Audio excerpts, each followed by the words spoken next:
Hello everyone, welcome to I exam भी। दोस्तों बहुत स्वागत है आप सभी का एंड आई होप कि आपकी नाबार्ड की प्रिपरेशन बहुत अच्छी चल रही होगी। दोस्तों नाबार्ड की एआरडी स्कीम से रिलेटेड हमको पार्ट 2 करना था, बट उससे पहले हमें ये लगा कि आपके साथ कुछ स्कीम्स को डिस्कस करना जरूरी है कि इस कमेंट बॉक्स पे आप काफी सारे स्टूडेंट्स का कमेंट था कि सर कुछ स्कीम्स को जो इंपॉर्टेंट है उनको डिस्कस किया जाए। तो उसी सीरीज में आज हम एक इंपॉर्टेंट स्कीम को डिस्कस करने वाले हैं जो है ई नैम।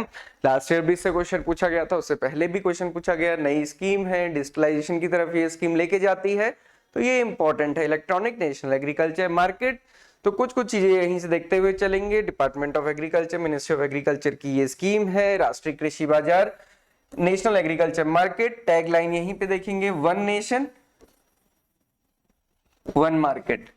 ओके, तो मतलब वन नेशन वन मार्केट, पूरे देश में फार्मर कहीं भी ट्रेड करेगा, एक ही प्राइस पे वो ट्रेडिंग कर सकता है, या फिर फार्मर पूरे कंट्री में कहीं पे भी ट्रेडिंग कर सकता है। ये चीज प्रोवाइड करना इसमें है। बहुत ज्यादा डिटेलिंग अगर आपको करनी है तो आप वेबसाइट को एक बार विजिट कर सकते हैं, बट मैं समझता हूँ कि टाइम एक कांस्टेंट होता है, इसलिए आप नहीं कर सकते हैं। तो यहाँ पे हम कुछ चीजें डिस्कस करेंगे। क्वेश्चन आप देखिए, ये क्वेश्चन हमने शायद पहले भी डिस्कस किया है, ट्राई कीजिए आंसर करने का, नहीं तो अभी आगे हम इसको डिस्कस करेंगे ही।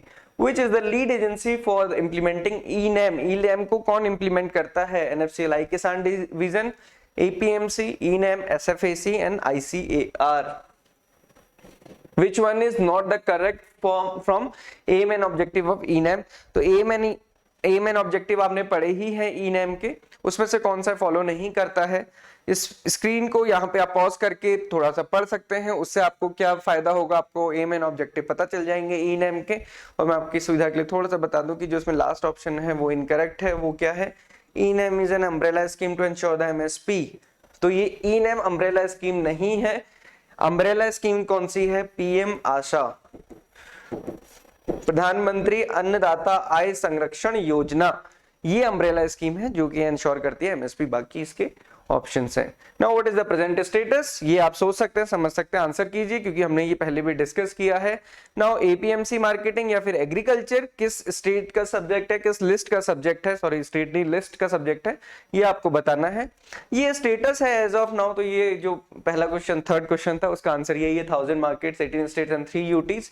कभी कभी क्वेश्चन स्टेट वाइज रैंकिंग पूछ ली जाती है, तो वो भी आप देख सकते हैं। सबसे ज्यादा जो लिंक्ड है अभी वो 144 राजस्थान में है। ओके, जो क्वेश्चन था कि सबसे जो लीड इंप्लीमेंटिंग एजेंसी है वो कौन सी है, तो वो एसएफएसी है, small farmer agri business consortium. अब आप ये देख सकते हैं, ये क्या है? एक सोसाइटी है जो कि प्रमोट की गई है department of agriculture farmer welfare के द्वारा। बाकी इसके बारे में अगर आप पढ़ना है तो थोड़ा सा पढ़ सकते हैं, अदरवाइज को पता चल गया कि ये एक सोसाइटी है जिसको प्रमोट किया गया है। अब स्कीम के बारे में पढ़ते हैं। लॉन्च कब की गई थी? 14 अप्रैल 2016 को बाय मिनिस्ट्री ऑफ एग्रीकल्चर। ये क्या है? एक ऑनलाइन ट्रेडिंग प्लेटफॉर्म है। ऑनलाइन ट्रेडिंग सब समझते ही हैं, जैसे कि स्टॉक्स में ट्रेड किया जाता है ऑनलाइन आज के टाइम पे, या फिर इससे पहले सभी ने देखा क्रिप्टो में सबने ट्रेडिंग की और क्रिप्टो बैठ गया। तो ये क्या है? ये भी एक ऑनलाइन ट्रेडिंग प्लेटफॉर्म है। इसमें क्या है कि जितने भी ट्रेडर्स हैं और बायर्स हैं एक प्लेटफॉर्म पे होते हैं और वो अपने प्रोड्यूस को फार्मर वहां पे ट्रेड कर सकता है। ये एक अच्छी अपॉर्चुनिटी है एग्रीकल्चर में रिनोमिनेटिव प्राइसेस को गेन करने के लिए। ये एक डेफिनेटली एक अच्छी पहल है। E NAM is completely funded by central government of India. Then SFAC is the lead implementing agency और ये अभी स्टेटस है 1000 मार्केट 18 स्टेट्स में ये है। देन फीचर्स की बात करें तो ये नेशनल ई मार्केट प्लेटफॉर्म कैसा है? ट्रांसपेरेंट सेल ट्रांजैक्शन के लिए and price discovery of product. Transparent sale transaction की हम बात करें तो जैसे जनरली होता क्या है, अभी की कंडीशन में आप देखेंगे फार्मर अपना प्रोड्यूस लेके जाता है, वो मंडी के फ्लोर पे उसको रखता है, एपीएमसी मार्केट के फ्लोर में उसको रखता है और उसका ऑनलाइन वहीं पे जो फ्लोर ट्रेडिंग होती है या फिर फ्लोर में ही ऑक्शन होता है, तो वहां पे ना ट्रांसपेरेंट भी नहीं हो पाती बहुत सारी चीजें और वो जो प्राइस डिस्कवरी है वो भी बहुत बेटर नहीं हो पाता, क्योंकि जितने वहां पे खरीदने वाले हैं केवल उतने ही लोग हैं। ऑनलाइन में तो बहुत सारे लोग डिफरेंट पार्ट से कनेक्ट रहते हैं। देन लिबरल लाइसेंसिंग है ट्रेडर्स और बायर्स की, कमीशन एजेंट्स की, without any pre condition of physical presence of shop in the market. Otherwise क्या होता है, उनको जो एपीएमसी का यार्ड है उसका भी जो कमीशन है वो पे करना पड़ता है और वो भी वो कहाँ से लेंगे? डेफिनेटली कहीं ना कहीं फार्मर के प्रोड्यूस से ही लेंगे, तो इसलिए कॉस्ट भी ज्यादा होती है। एक license for a trader valid across all markets in India, मतलब एक बार लाइसेंस लेना है वो कहीं पे भी फिर ट्रेडिंग कर सकता है। Then harmonisation of quality standard, quality testing and common tradable parameters of agriculture products, ये क्वालिटी स्टैंडर्ड का हार्मोनाइजेशन रहेगा जिसके बेसिस पे प्राइसेस फिक्स किए जाएंगे। सिंगल पॉइंट लेवी है मार्केट फी की, जहां पे एंट्रेंस होगा वहीं पे सिंगल फीस दी जाएगी, उसके बाद वो ट्रेड होने के बाद कहीं भी किसी भी मार्केट में जाए वो वहां पे नहीं उससे बार बार चार्ज लिया जाएगा। सॉइल टेस्टिंग लेबोरेटरीज का भी वहां पे रहेगा प्रोविजन, उसके अलावा भी बहुत सारे प्रोविजन है। ई-नैम मोबाइल ऐप भी अभी अवेलेबल है फार्मर्स के लिए।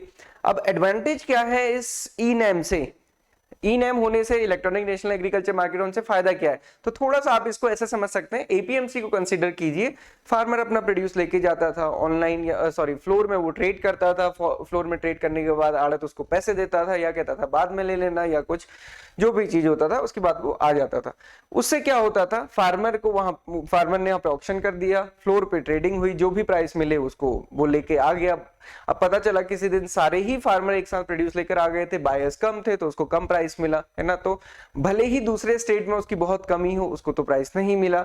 और ट्रेडर क्या करते हैं, ट्रेडर के पास तो आगे टेक्नोलॉजी है या फिर उसके पास सुविधाएं हैं, वो आगे उसको ट्रेड करता था। फायदा किसको होता था, ट्रेडर, मिडिलमैन जो भी एपीएमसी में उसको डील कर रहा है, फार्मर को फायदा नहीं होता था। तो यहाँ पे थोड़ा समझना है कि एडवांटेजेस क्या क्या है। पहले तो फार्मर के लिए, फार्मर अपना प्रोडक्ट को without any interference of brokers और मिडिलमैन बेच सकता है, कोई फ्लोर ट्रेडिंग नहीं होगी, कोई उसको कमीशन नहीं देना पड़ेगा जो एपीएमसी में देना पड़ता है, उसको गुड रिटर्न मिलेंगे क्योंकि ऑप्शंस भी ज्यादा रहेंगे। ट्रेडर्स के लिए भी क्या है, वो अपनी सेकेंडरी ट्रेडिंग कर सकते हैं वन एपीएमसी टू अनदर और एनीवेयर इन इंडिया। अभी भी क्या होता है, मान लीजिए फार्मर से किसी ट्रेडर ने खरीदा, अब अगर उसको दूसरी एपीएमसी में जाना है तो वो वहां पे उसकी कंडीशन फार्मर की तरह है। तो अब क्या चीज है, फार्मर जो ट्रेडर है वो भी सेकेंडरी ट्रेडिंग कर सकते हैं। बायर, प्रोसेसर एंड एक्सपोर्टर के लिए ये कमोडिटीज को किसी भी मंडी से सोर्स कर सकते हैं विदाउट एनी फिजिकल प्रेजेंस और बिना किसी इंटरमीडिएशन कॉस्ट के। कंज्यूमर के लिए भी क्या फायदा है, इंक्रीज है कंपटीशन में ट्रेडर्स के बीच में, तो उससे क्या होगा, स्टेबल प्राइसेस रहेंगे, बेटर अवेलेबिलिटी ऑफ प्रोडक्ट्स रहेगी, स्कैरसिटी नहीं रहेगी, बहुत ज्यादा हाई प्राइसेस नहीं रहेंगे। मंडीज के लिए भी क्या है, क्योंकि सारी चीजें डिजिटल है तो उनको अपना रिकॉर्ड, बुक कीपिंग, ये सारी चीजें करने में आसानी रहेगी।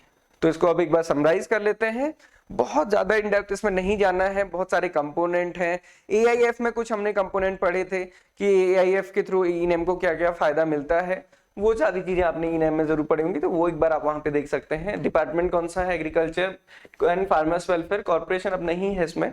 व्हेन वेयर हु, तो ये 2016 में 14 अप्रैल को लॉन्च की गई थी दिल्ली से, one nation one market.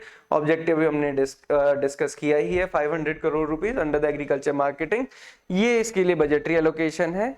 Component M and target कह सके गवर्नमेंट का, वो ये है कि जितनी भी एपीएमसीज हैं गवर्नमेंट को उनको क्या करना है, एनरोल करना है या फिर लिंक करना है ई-नैम से, सो दैट कि ऑनलाइन ट्रेडिंग मैक्सिमम हो सके, फार्मर को भी बेनिफिट हो, ट्रेडर को भी और कंज्यूमर को। So this is all about the ई-नैम।